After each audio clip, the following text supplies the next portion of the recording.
Hello to all my Diversity Matters subscribers. My name is Oscar Holmes IV, and I really appreciate your support.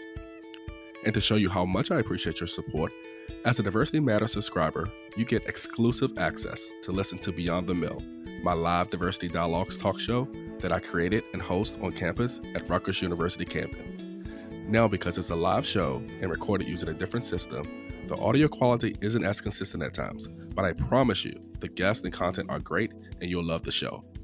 Plus, if you're ever in the area, please join us to be a part of our live audience so that you can enjoy, listen, learn, network, and ask our guests questions in real time.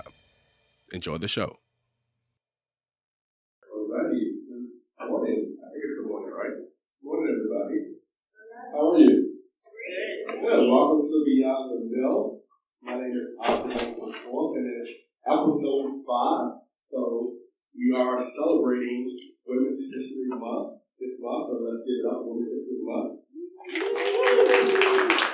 And this episode is titled HerStory, so I'm so happy that you are here celebrating this important month with us, and we have some fabulous guests who will share their HerStories with us, and let's bring them up now.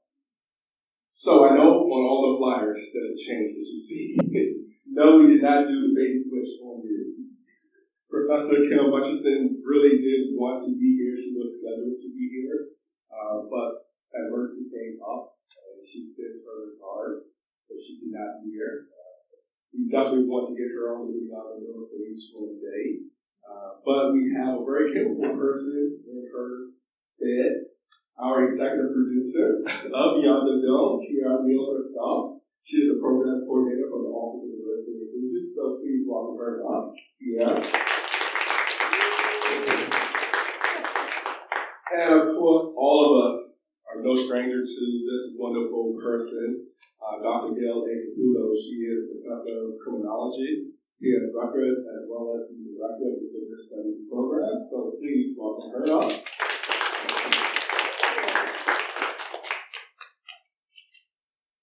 So let's get comfortable.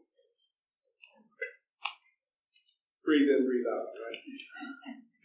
By the way, I hope you saw this. Gail gave me this shirt just to wear for this. So I'm rocking this shirt right now. So thank you, Gail.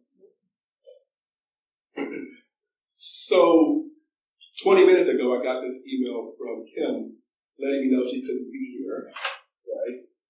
And I know a lot of people really wanted to hear her, as did I. So I was like, okay, what are we going to do? You know, I don't want people to think I'm a fraud, and I'm just like trying to, black up to be here at this event. But even before that happened, last night, I get this cryptic email from Gail about 9:37 p.m. And I was really sick this past week, so I was already in bed this time. I was sick this email. But this picture, and the email stated, I will tell you this story tomorrow. And this is the picture that was in the email, and that was it. So imagine my surprise. I was thinking, oh my God, like, is she in a fire? Was it her house? And all I get was, I'll tell you this story tomorrow. So, because this was an eye-opener to me, I knew she was at least okay because she sent me an email, right? But I was really devastated the whole night, not knowing what was the reason for this picture. But Gail will explain to us why she scared me half to death with this picture at 9:30 at night. Oh. Hi, everybody. So, I always wanted to be a firefighter. Because I was a kid. Like, I always loved the fire. My neighbor was a firefighter when I was a kid. And we heard the siren. I used to look out the window and see this good, like, Batman. His garage floor was nothing but blue light and flying out of the court. And, as I got older, I talked to people in my town. I grew up in a small town in Rutgers, and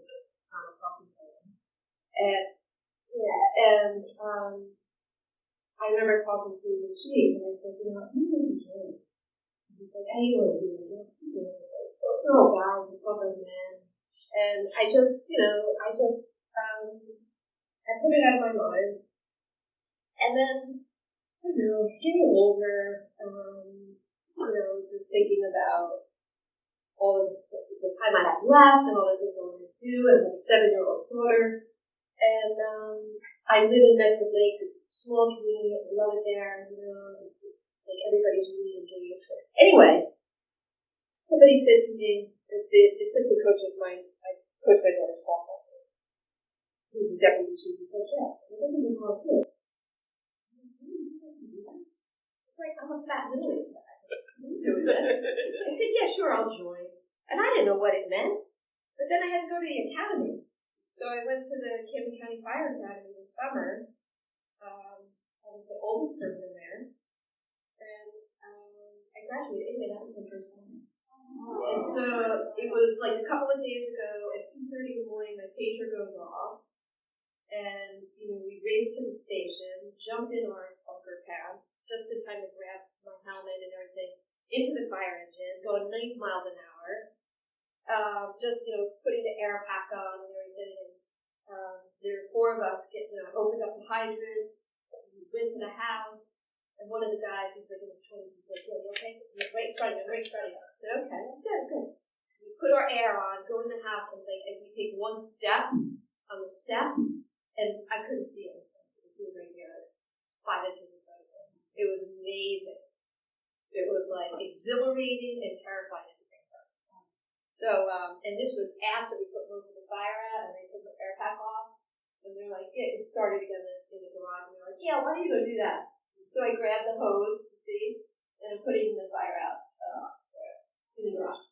That's what that is. Well, that's good. So I told my daughter, it's never too late. And you can do absolutely anything that you want. So obviously we are really sad for the person who's home caught on fire, but we're happy to see that you had this experience. Don't get a heart attack like that anymore. But give me some more information so that you know like that to me. All right. So that's HerStory in itself. Maybe the first, at least that I know, practice professor who's also a firefighter in her free time. So sure, that's what you do. How have you been at HerStory thus far? Oh, wow. I think, for me personally, when we think about diversity and inclusion, we often think about one particular area of diversity, meaning a social identity like race, or we think about faith, we think about our maybe LGBTQ status. But I think diversity is a mix of everything that we do. And as I was thinking about this, because I didn't have a lot of time to prepare, obviously, I was talking about to a friend of mine all the different areas that I actually have intersections as a caretaker, as a sister, as a theologian, as a minister, as a counselor, as a coordinator, and all of these different places. I'm putting out fires and I'm problem solving. And oftentimes we don't think about the people behind the scenes that kind of make the story move along. We often think about the big faces that we see, but not necessarily the servant leaders behind the scenes that kind of keep the wheels rolling. So I think my role in HerStory is kind of to be the behind the scenes person that problem solves and fills in gaps and makes things happen. And by way of that, I had tons of experience that would probably be a larger list long that I couldn't talk about all for this time here. So we also welcome you to the campus because your ability is that unique, and that's personally what you do itself. So we know that you were here and we're talking about both about all these fires, the literal fires, the physical fires. So we thank you for that. Because this is open to the audience members, I really ask you questions as well. I'd like to do a comment. So could you just share what brought you to practice? So we kind of get a better sense of why you're here and what you do here. Perhaps I may pop some questions in there. What brought you to The We really need like stand and help.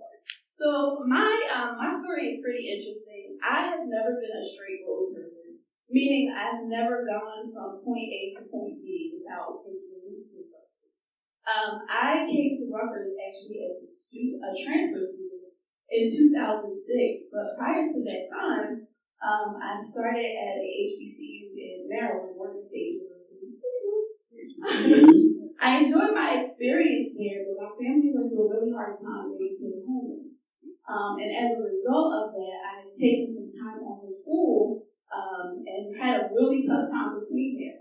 I transitioned to South Jersey to kind of start over about 3 years after that, and was wandering the area with some downtime trying to figure out what I was going to do with my life. And I didn't know Rutgers was here. I had a really close friend who worked at the Camden County Women's Center.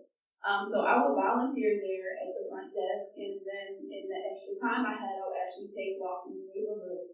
And I walked up and I saw a sign in the library that said that they were doing on-the-spot acceptances. And so I went through that process. I got accepted, and that was in 2006. I graduated from here in 2008, continued my graduate education, and I started in ministry. So after transitioning out of here, I worked in ministry. I started doing pastoral care counseling. I went to the University of Pennsylvania for my master's in social work, and then I went to Eastern for my master's in divinity.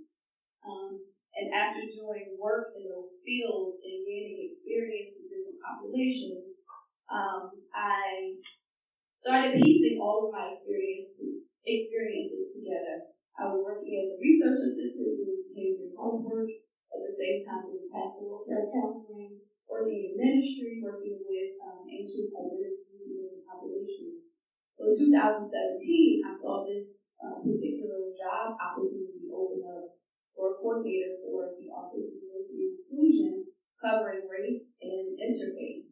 A little bit of background about that is, as a student here, I actually founded the Interfaith Program in 2006. So when the opportunity came open again, I interviewed for it. Ironically, Gail was in my interview.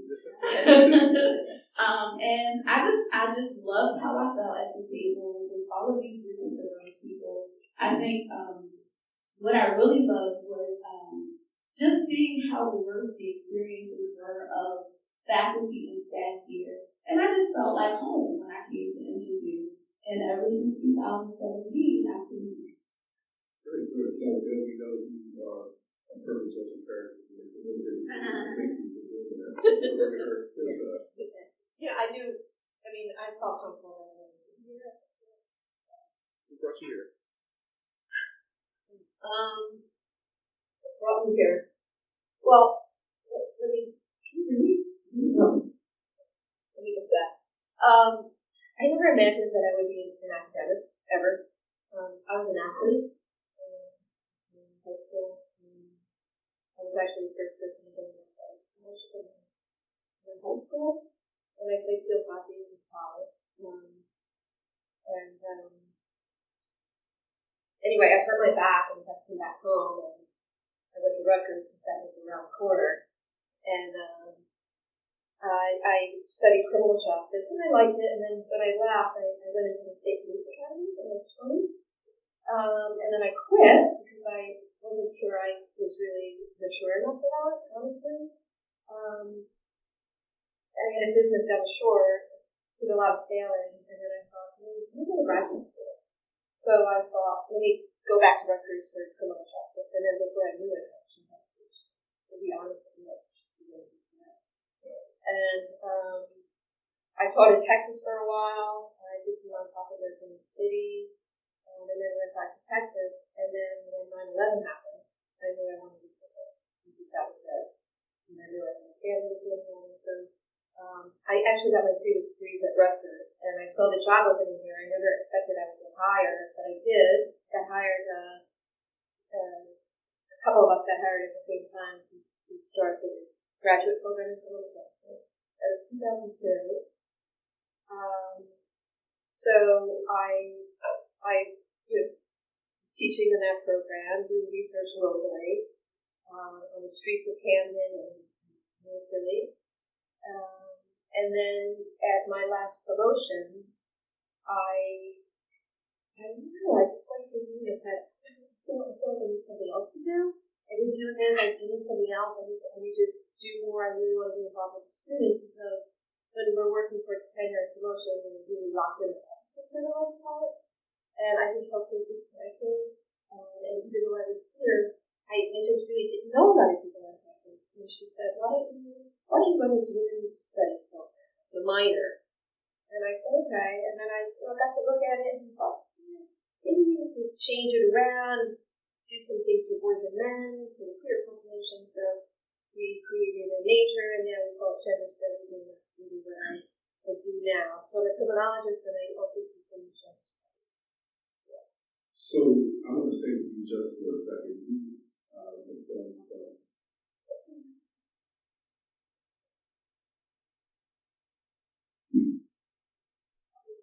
You've done some fabulous research, authentic research, studying the vulnerable population, the population with the law, criminal justice system. So could you share some of the highlights of some of the favorite findings in the research? Yeah. So one project, we know about women's experiences before their involvement in their own child. So they have a lot of victimization and abuse. But what I really wanted to know was how do women get to different crimes? Like, why do they end up as a sex worker, end up as a shoplifter, for example? And I was always really fascinated with how women's agency, because there's still even a debate in the field that as women have so much victimization that maybe they're just kind of floating around. But I really understood from women that they really take responsibility and do make choices and can really control a lot of parts of their lives. So what I found in this work was that not only could we kind of make sense of the pathways to sex work and pathways to shoplifting, but that these women on the streets here in Broadway and in Philly who are out there doing this work, that it's really amazing that you can think of this urban drug market, and there's all these hustles in this market. And women are generally pushed down to this low level and do crimes that get them hurt. And really, maybe they can't make a whole lot of money. But what I found is that they're really contributing and sustaining the drug economy. Because, for example, the shoplifters have to get out of the neighborhood to do their work. So they hire hacks, which are people who are making their hustle is taking people around in their car. So they have to hire the hacks to go out to the neighborhoods to steal the stuff, and they come back and then they have their customers. And so they have their individuals, but also they have their bodegas, their regular customers. So they're kind of like relying on other hustles, and they're helping others. And sex workers too do the same thing. They kind of learn that they're really crime is occupational for them, which I thought was really kind of fascinating. And then I'll just tell you the very last project was this is the first look inside of a halfway house where they're in prison. So I spent 18 months with these women at a halfway house in Philadelphia, try to get. I was like interested in emotion. I just wanted to learn more about emotion. But as soon as I got there and really began to see what was going on and how I was being treated, I realized that the research would change. And really, so what I did is I documented the experiences with it. It was really an abusive place. So lots of abuse in many different ways. Supervision, clothes I have to wear, the restrictions on the outside, the food, the smoking, all kinds of things. But again, what I found, and I contribute to the literature, is that these women aren't helpless. They just sit back and take it. They have agency and they resist in lots of different ways, whether it's they pray, or they jump out the window and run, or they fight, or they cut their hair, or they break the rules, or whatever the case is. So while I prod the audience to think of their questions, I will ask one question before I go to the audience. So in the African American tradition, naming is really So I would use this opportunity to gain some of the mentors that you know, child and gain to learn who you are, inspiration and about you. So mentors and inspiration for you. Three particular women come to mind. The first is Dr. Caputo. She does a lot of crossover between trauma and spiritual work. She's also a counselor, a minister, and a academic herself. Christina Calvin, who is a social psychologist. She does a lot of crossover work, multi-disciplinary work. And then I'm really loving Dr. Caputo right now. She's a Black feminist, and I love her because she's kind of owning the skin she's in with neuroapology, and it took her a long time to really get to that place.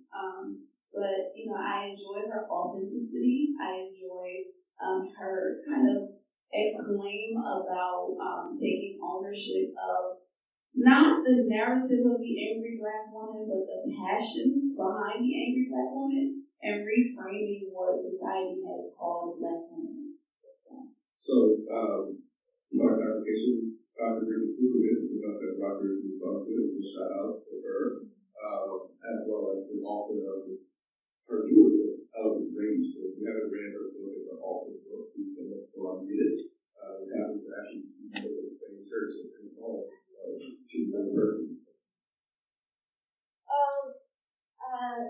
So, you know, I can think about one woman in history. Actually, it's Maria Montessori.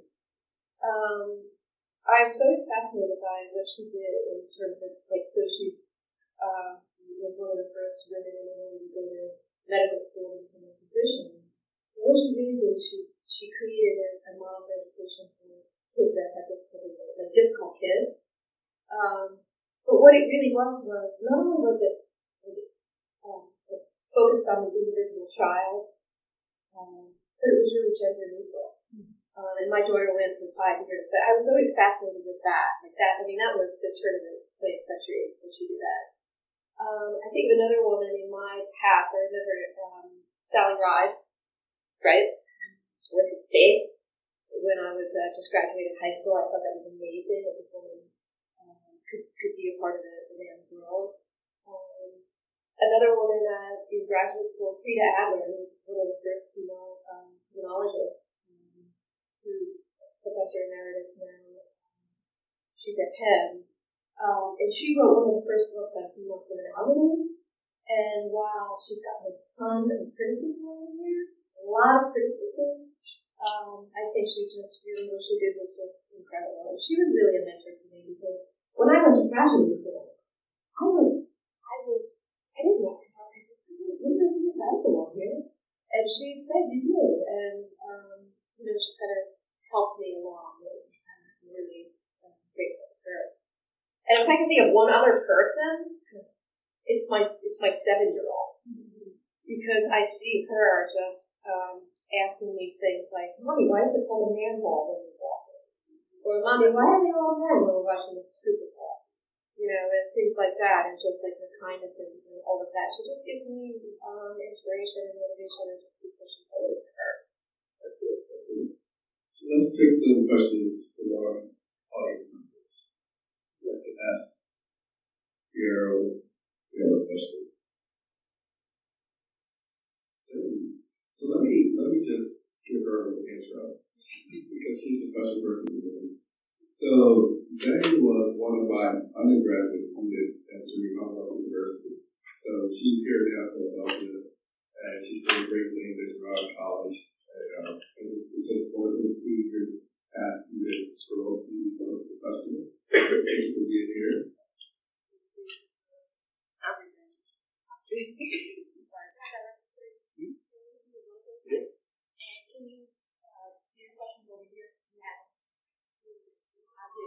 Can we? Just so if you have questions, please.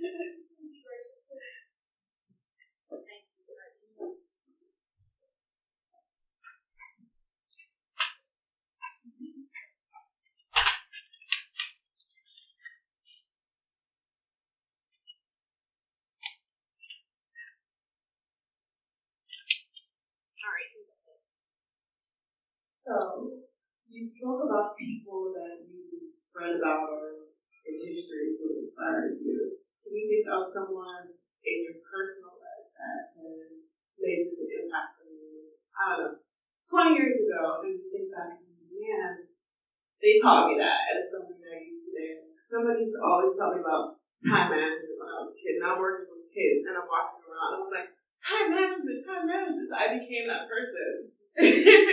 And so those interest me to know, like, who in your life impacts you to the point that you're now practicing what they taught you.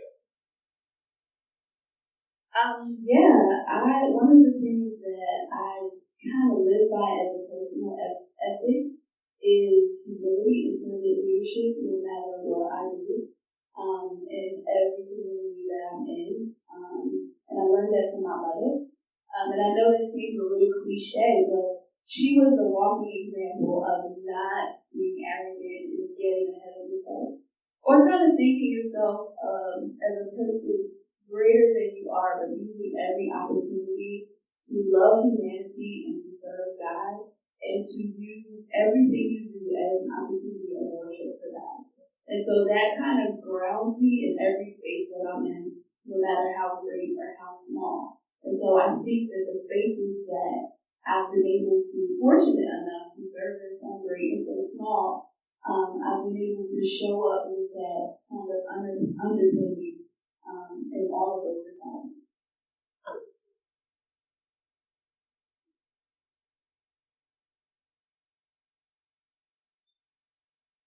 So, this was a collection of women indeed. And I think when I do talk about success, I talk about how we should tell success, how we think you should live.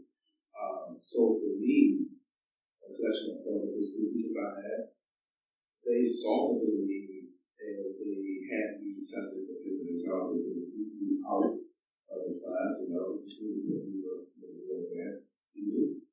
And that kind of put me on a different academic track. So I definitely want to credit my other school teachers.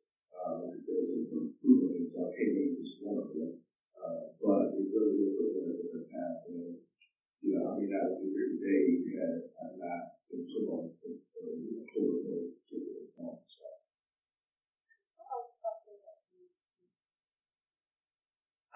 One of my greatest challenges as a woman has been, I guess in ministry efforts, environments that I've been in have been very male dominated, with the notion that women don't belong in ministry. We hear it often, and even profoundly enough, some women hold that theory. And so I think for me, I often looked for women who were a lot like me, who were somewhat soft-spoken, but heavy and short-footed in the places that they stood in. And I couldn't find that. And when I finally did find that, I found it in a woman who's not a woman of color, ironically. She was a white woman who served as my mentor while I was here on this campus. I had met many ministers who, may have pushed in some way or some degree, but I think I really found position to be who I was and pursue ministry right here on the student. Question? Please calm down.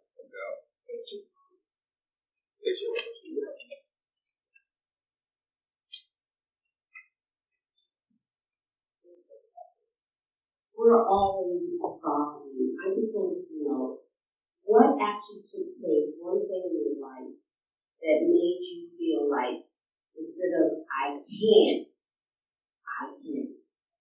What actually made you feel that? Because sometimes I remember growing up and my dad said I couldn't use the word can't. And I would come in and I would say, I can't. He said, no, we can. So what actually took place, something in your life that said, I can do this?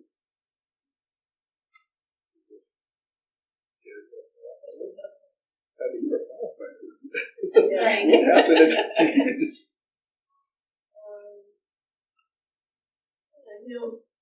my parents never went to college. So, I think that was part of it. My sister and I were accepted to college. We both did.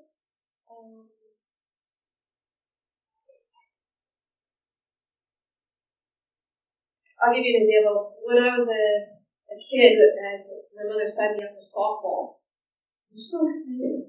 But then all I read was a T-ball. Baseball.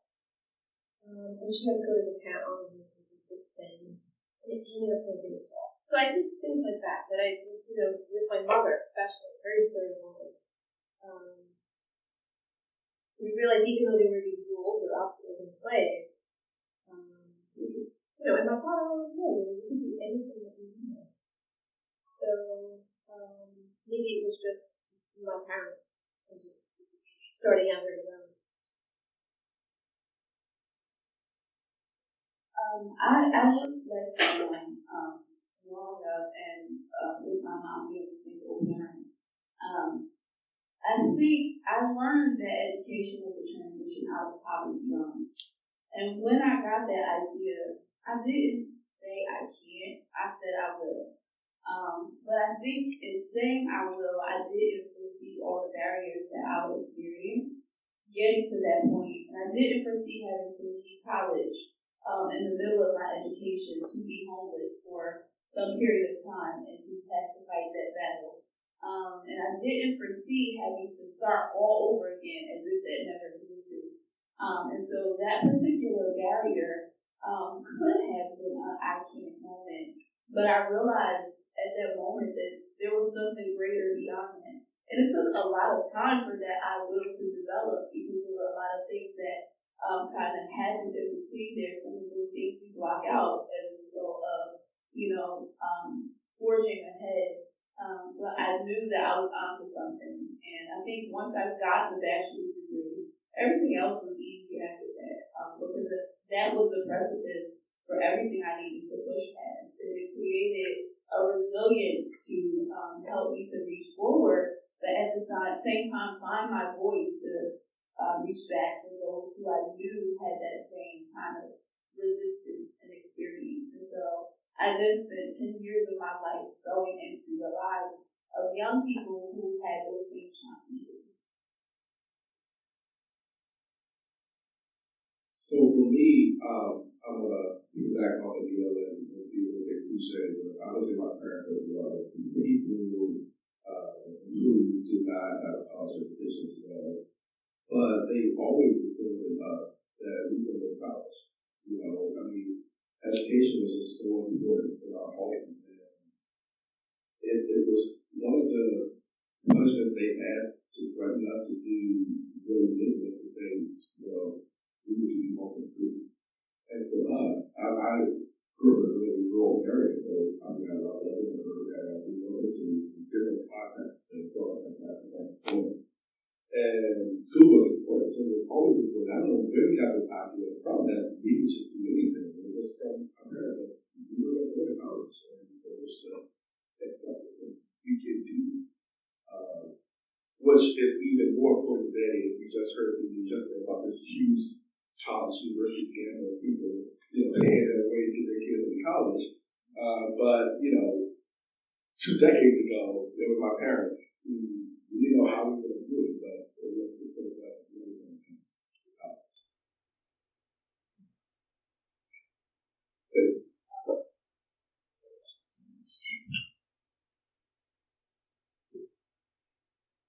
So I just wanted to play off of the HerStory and ask you to comment on this moment that we find ourselves in. Some of whom last year christened me Beautiful Woman. I don't know about you, but for me that had some resonance with the Barack Obama, his racial moments, right? So we can interpret that as a positive, kind of historic accomplishment, something that is indicative of progress. But of course, it also has to do with it too. So there's some problematic aspects of the Year of the Woman. I'm just wondering if you can comment on this moment we find ourselves in, and particularly as it's been christened this historic time. What does that mean for studies gender and how it relates to the moments that we've experienced in the past and what it kind of presages for the future? Well, I was thinking about this morning some women in history, and I thought about Geraldine Ferraro. And I remember being so excited about her. And then she came and kind of, that was over. Right? And then we had other women, and then that was over. And even that was over.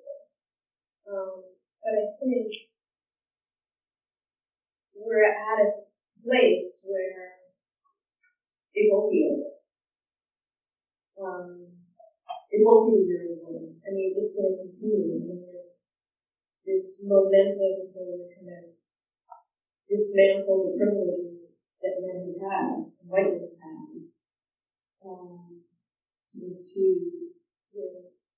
We've seen so many people fall from their positions of power because of sexual violence. So I think both of you connected me to this movement of being in positions of power. I just think that it's something that's going to just continue. And like I said, my daughter asked me these questions, why is it in this way? Why is it in this way? And I told her it's probably going to be in your generation that you're going to see the business.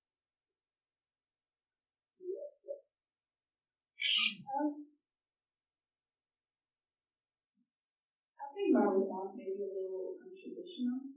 I find things that there is a level of catalyst marketing on communities that bring revenue to celebrities industry. And I often wonder what's happening behind the scenes to really change political infrastructure that impacts women still being paid less than men, particularly women of color, being paid less than men. And so it's great that these things happen because they open up conversation. But where is the movement that shows us that change is actually taking place? And those are the things that I wonder about. And how can we empower those movements? Obviously, diversity and inclusion is a buzzword that has become justice and social justice has become a thing, but I often wonder behind the scenes, what is the driving force that actually will create change? And if in years to come, it will just be a passing motion, and that things will marginally have moved, but not been shifted. I just want to add that I don't think so. I think it's going to continue. I think there's an example of what we're doing here with the gender studies program, for example. We're adding a lot of classes on masculinities, and sometimes I have colleagues like, well, let's push the real estate stuff. I'm like, hey, that's great, but we've got to also focus on masculinities as well. And we have, of course, now Black masculinities, and it's really important because we need to really focus on boys and men, and this idea of manhood and these different conceptions of what it is to be a man, and kind of we think about diversity and inclusion, move away from this one image of what it is to be a man.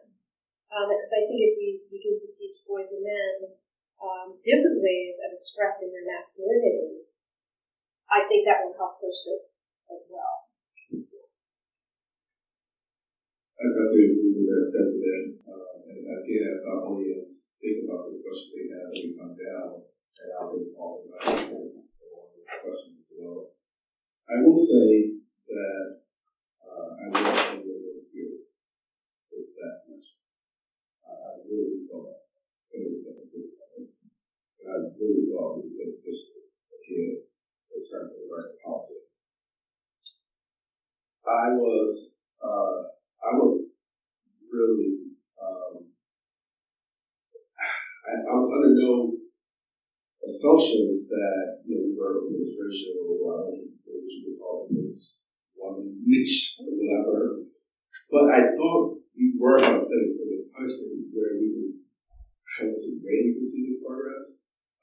But people would make more rational decisions on this, and they would see the importance of the moment, not just the importance of the office, right, but the importance of the moment of look, this was sent to not just girls and women, but boys and men to have a woman in charge of this country, right?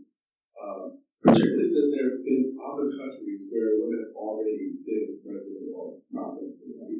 So to hold ourselves up as this moral leaders in the world, and we have yet to have a woman to be the president of this country, was something I just did not think would happen at this time of age.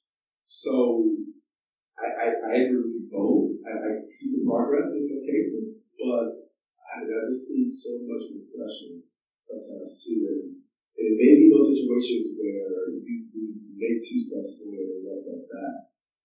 Because there's things that have happened right now that I never would have thought I would see in my life. I've heard stories from, of course, my parents, my grandparents, but there's things that happened that I would not see before. So we have a long reason for that. But I remain hopeful that I see that progress.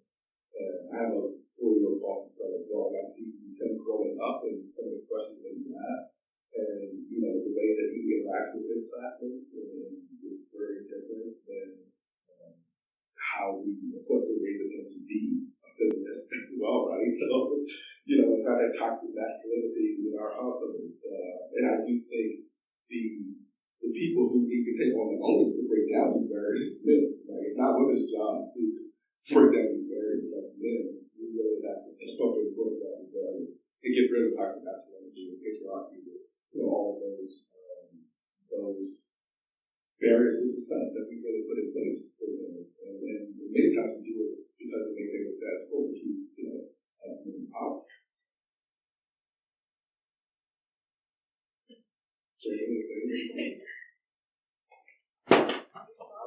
It's falling. Okay. So listening to both of you, so I grew up in a big family with 4 younger brothers and 1 older one. And one thing I noticed is that my mother always treated the boys differently than she did the girls. And for me, when I see all of this happening, it makes me think, well, what were their mothers teaching them before? What did they let them get away with? And so when I see the lack of accountability in young boys, it's almost just like when they get older and become men, the same thing happens so often. And I'm not putting blame on women at all, but by all means. What I'm saying is maybe even women can be more aware how they're teaching sons to be more accountable for their behavior. That let boys be boys, girls be girls. Just that whole culture and just that whole notion can really let boys think that, well, I'm a boy, this is just how I am.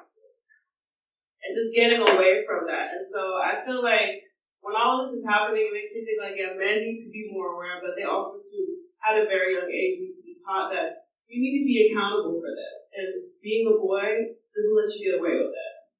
I didn't get away with anything. Can we take Jeremy's question and then we'll end on both of your questions? Yeah. So, people have a question. Mine is just more broad and like a little bit of what I went through. I'm wondering if you guys went through the same thing.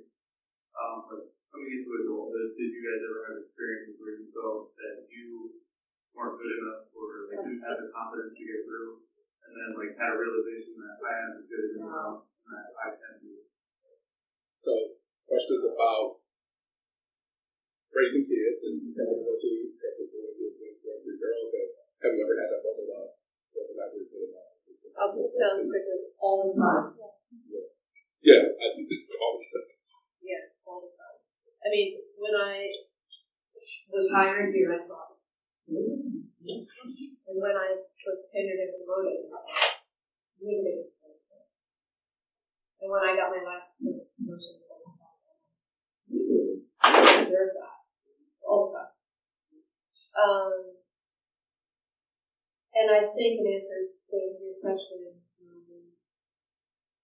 I think people just don't admit.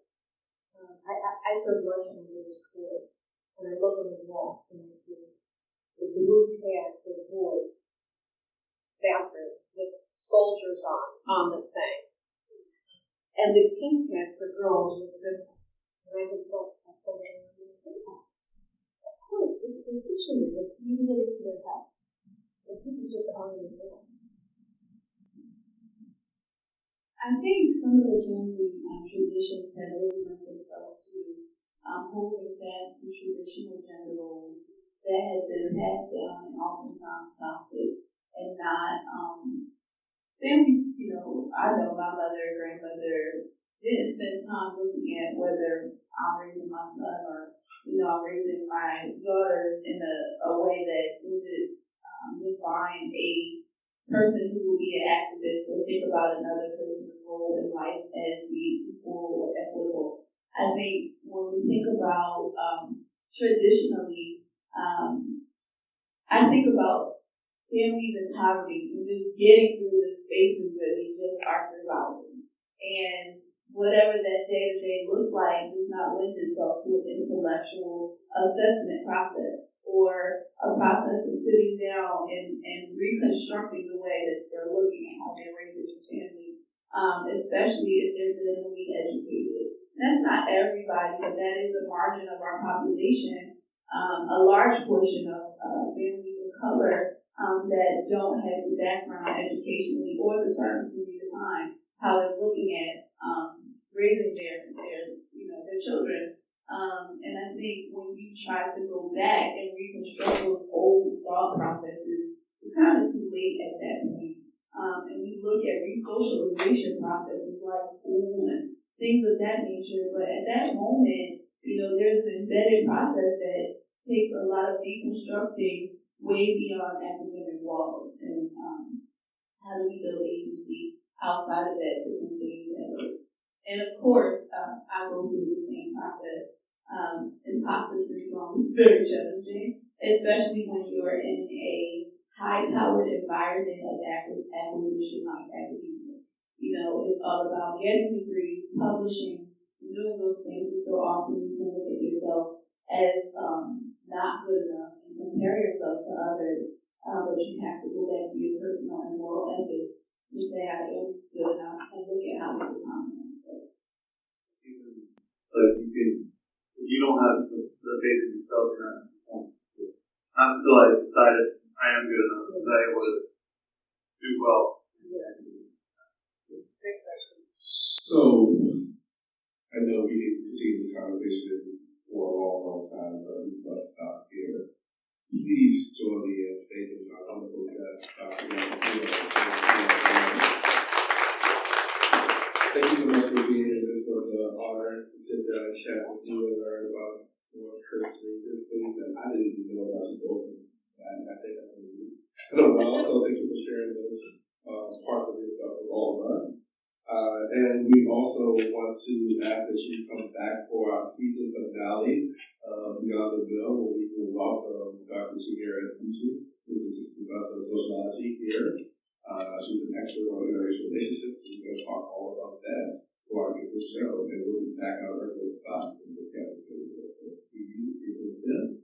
And again, thank you for being here. Thank you for listening to Beyond the Mill and for being a Diversity Matters subscriber. If you enjoyed the show and want to hear more, please post, talk about, and reshare our show with all of your friends and family.